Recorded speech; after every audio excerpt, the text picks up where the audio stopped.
नमस्ते, आप सभी का स्वागत है master in pol science YouTube channel में। पार्ट 1 में मैंने आपको कारण, इंस्टीट्यूट के कारण, विशेषताएं, उसका अर्थ, अभिप्राय पढ़ाया था। ये पार्ट 2 है जिसमें मैं आपको तनाव से थैल्य, कुछ निरपेक्षता की नीति आदि के बारे में जानकारी दूंगी। चलो शुरू करते हैं।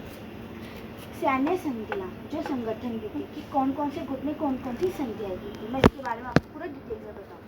नाटो, जिसकी स्थापना 1949 में हुई थी और जिसमें 12 देश शामिल थे।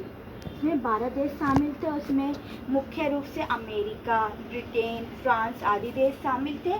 और नाटो का उद्देश्य था कि अगर नाटो में शामिल किसी भी देश पर हमला होता है तो उसको सभी देश पर हमला समझा जाएगा। और फिर 1949 ये नाटो की स्थापना हुई। फिर 1954 में सीटो की स्थापना करी। फिर 1955 में सेंटो की स्थापना करी।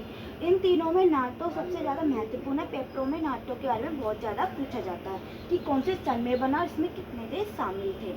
अब यूएसए, जिससे सोवियत संघ, यूएसएसआर सोवियत संघ, वार्सा पैक्ट किसने बनाया था? 1955 में। कौन से सन में? 1955 में बना था। और ये सोवियत संघ और उसके जो साथी देश थे, सदस्य देश थे, उन्होंने बनाया था। क्यों? इसके विरुद्ध में।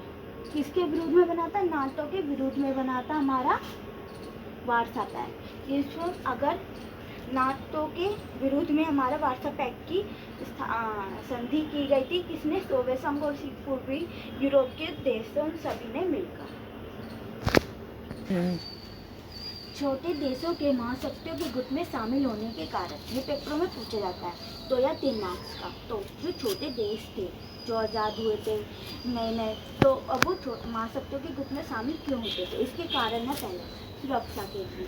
वो सुरक्षा, क्योंकि छोटे थे तो उन पर कोई भी हमला कर सकता था, इसलिए वो सुरक्षा थी जिसके लिए महाशक्तियों गुट में शामिल होते थे। अगर वो एक महाशक्ति के गुट में शामिल होंगे तो दूसरी महाशक्ति से अपना बचाव करते थे। और दूसरा हथियारों के लिए, अपने देश को मजबूत करने के लिए, हथियार इकट्ठे करने के लिए वो महाशक्तियों के गुट में शामिल होते थे।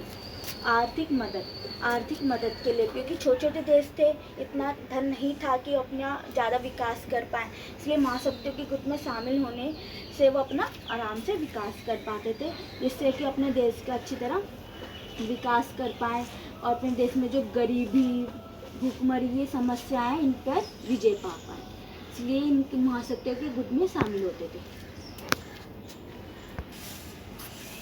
छोटे देश महाशक्तियों के गुट में शामिल क्यों होते थे? इसके कारण तो हमने पढ़ी, पर महाशक्तियाँ छोटे देशों को अपने गुट में शामिल क्यों करती थी और उसके क्या लाभ होते थे महाशक्तियों को? तो ये पेपरों में भी पूछा जाता है। तो छोटे देशों के प्राकृतिक संसाधन प्राप्त करना, और जो महाशक्तियाँ थी वो छोटे देशों को अपने गुट में इसलिए शामिल करती थी क्योंकि जो छोटे देशों के प्राकृतिक संसाधन होते थे उनको ज़्यादा यूज़ करने नहीं आते थे, तो महाशक्तियाँ प्राकृतिक संसाधनों का प्रयोग करती थी। सैन्य ठिकाने स्थापित करना, सैन्य जो ठिकाने होते हैं अपनी सेनाओं को बढ़ाने के लिए, ताकि वो एक दूसरे महाशक्तियों से आगे निकल सके, इसलिए वो छोटे देशों का स्थान का प्रयोग करती थी और छोटे देशों को इस्तेमाल करती थी।